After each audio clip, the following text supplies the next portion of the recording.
It is day 26, my friends. So today we are going to talk about when you meet somebody and initially it feels all good, you feel the butterflies, everything is matching, you have some deal breaker, even for that point of view, everything is good, and you are ready to go full steam ahead. Now you have to take a pause, you have to take a deep breath. Because sometimes what can happen is, okay, everything is ready, everything is good, and also you feel like, oh my God, this is like absolutely perfect, because they feel like they are your savior. What I mean by that is, in your past relationships, sometimes if you had trauma and the healing that is still there that you need to take care of, you might find that the person who you are spending time with now, they're like your healer, but that is not the right relationship. And sometime in that, what also happens is, because you see them like, oh my God, they are like a savior, they are helping you so much with your growth, your potential, and everything. Sometimes little things might bother you in them, seeing that, it is, they did something little that bothers you, like really, really bother you. What that means is you are not healed from that point of view, because the people we attract are the reflection. Our what is not healed in us is actually what bothers us when we see that in the other person. So now it can come in a form of, when you're spending time with somebody, you may not look at them like they're the rescuer. It could be that they're the rescuer, but then when you are see the reflection, something that is bothering you so much, that actually means that you need to do a little more inner work. And that is one of the hardest thing to accept, but trust me, again, like I keep saying in this channel, that you cannot change anyone else outside. You can only change yourself. If you are here from frequency point of view, you will be attracting somebody who is also here, because we attract people based on our wounds, not based on our frequency. Because we are also in the wounded zone. So you will be attracting somebody wounded, and that is not going to be a good future for either of you, not only for you, even for the other person. So you want to work on yourself so that you are here from the frequency point of view. Whatever that best version means to you, you can write them down, some of the attributes that you want to develop in yourself. It could be the leadership, it could be, I don't know, going out and having fun, whatever that is for you. When you are here, you will attract somebody who is here, right?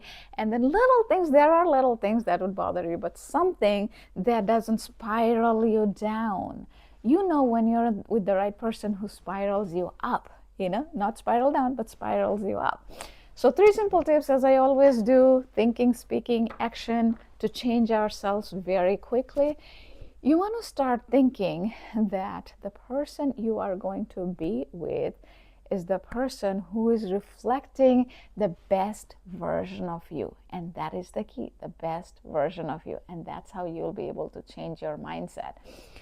Because this program is designed for 30 days in a sequence, so you get there faster. Because any changes, any habit changes, takes anywhere between 21 days to 66 days. On an average, 30 days is a very good way to figure out that you are seeing some significant change, that you can identify that this is working for you. You can do it longer. You can do it like after you do 30 days, you can do another set of 30 days. In 60 days, you will be a whole different person. Okay, and this is not only for dating. You can also become a irresistible person all around, like your friends, your family. They would want to spend more time with you because your cup is full, you are happy. They would want a part of that. So this is the whole thing about all this program, is not only about dating. I focus on the dating because this series is specifically designed for the people who think that they're somewhat healed, or they're fully healed, and they're going out to find a life partner, where you don't end up with the rebound. The reason is, rebound will get you to a place where it could end up again in divorce. If you don't know, John Gottman, Julie Gottman, they have lots of research done, and you can look it up in Google. I don't have any affiliation with them. I'm just super inspired by their studies. 30 to 40% first marriages ends in divorce, and 60 to 70% second marriages end in divorce because people don't work on themselves and they end up attracting based on their pain, and that is not good, right? If you don't work on yourself, you will be attracting the wrong person, even though you don't want to. So that's why you want to elevate yourself here so that you attract a person who is also here. And that's why you don't become the statistics of that 60 to 70%, right? Okay. So you want to start thinking from that perspective that you want to attract somebody where you are reflecting your version, who is from here, the leadership or whatever qualities are.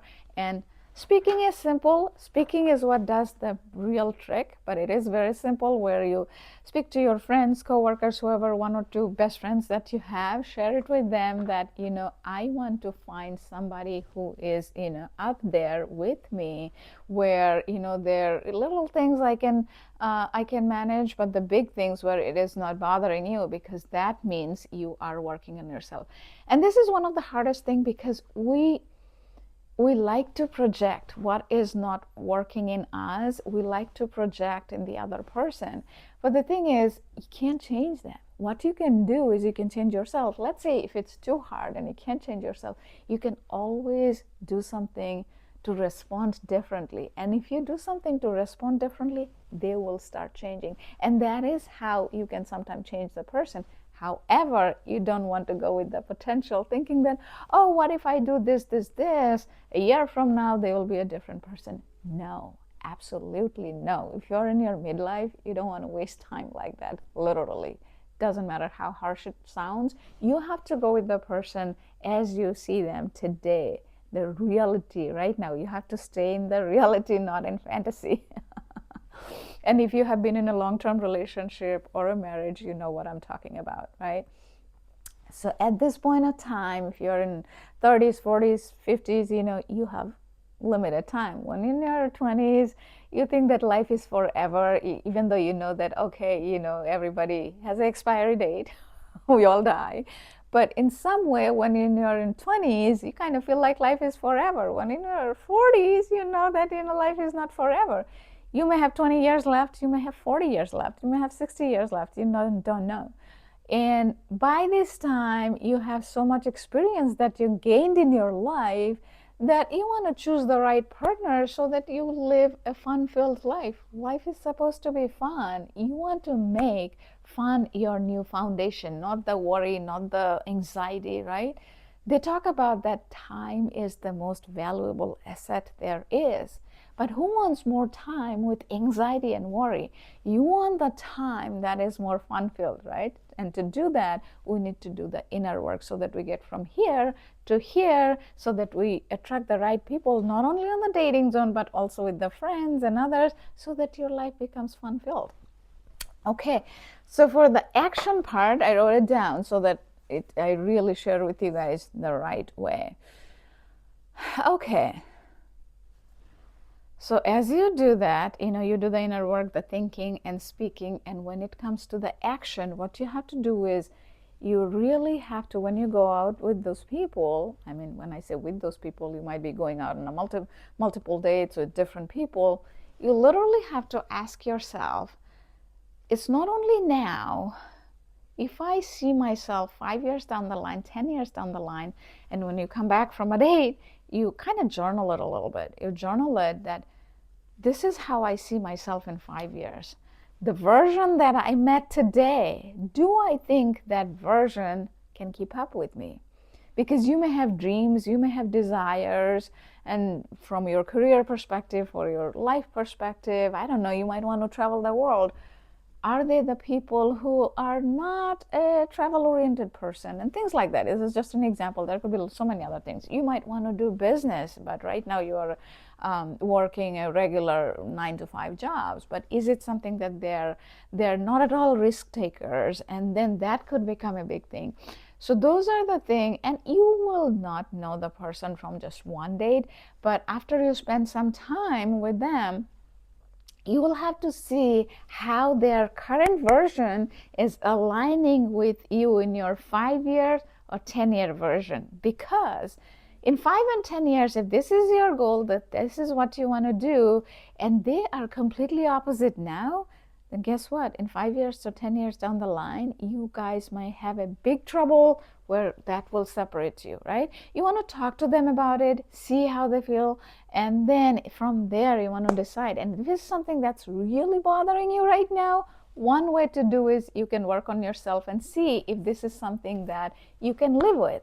Because a lot of time what ends up happening is when you're in midlife, it's not about who you cannot live without, because that is like the true love in 20s, who you cannot live without. You just love them so much, but who you can live with. The reason is by 40s, we develop some of those really strong belief based on our values, either that we grew up with, either based on our experience.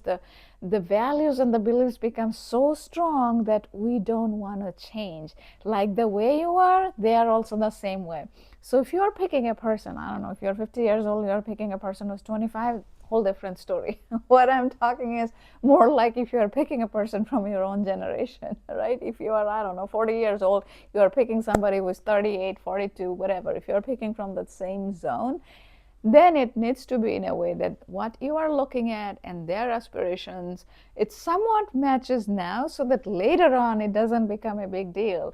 Because if you had a divorce or if you had a breakup from a long relationship, you know exactly what I'm talking about, right? Some of the deepest desires and dreams did not match, and that's where the challenges started happening, and little thing became big and big became bigger, and then it became in a way that you guys grew apart so much that you guys couldn't come back together. And sometimes there are other reasons too. People get divorced. Number one reason is finance. Number two is infidelity, basically cheating. So finance, cheating, and there are other reasons too that people get divorced. So think about all of this, and when you go out with the guys, or if you're a guy, you're going out with a girl, keep all of this in mind, and then you keep working on yourself so that you are not here, you are here, because your goal is to pick the right person based on where you are. Now what will happen is, if you're here, you will keep chasing the person who is up there, but then you won't be able to, you'll be in a chasing mode, because they are also trying to attract somebody who is in their level, right? When I say level, from frequency point of view. So you want to get here to attract the right person, okay? So with that, I'm going to finish the video today. Enjoy life, my friends, no matter what. Ultimately, it's all about, having fun, but don't hurt anybody else. If it's not hurting you, not hurting anybody, nothing is off limits. So go have fun. Enjoy your dating life, become irresistible, and let me know in the comment section how it went, and share it with your friends. Okay, bye, take care.